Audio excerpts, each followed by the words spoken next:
today we organize event to impress all heartfelt appreciation for the medias in the past few years for the hard workings to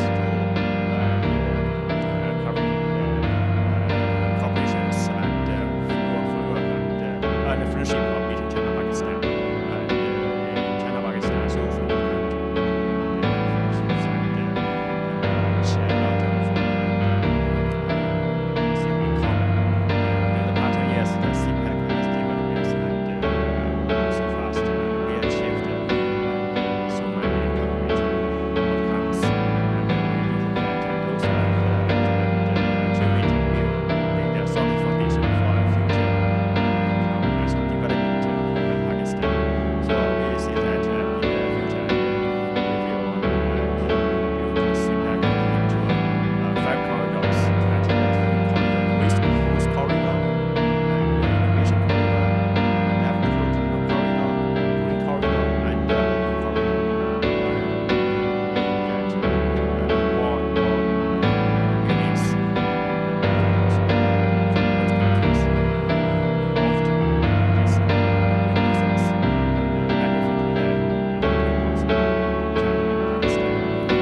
Medias and economic medias are more active supporting China's development in China-Pakistan cooperation, especially the CPEC.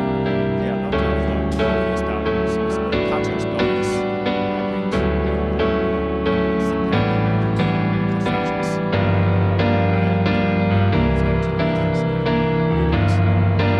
project topics the people's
invite more and medias and journalists to go to China to see the organize the development and China to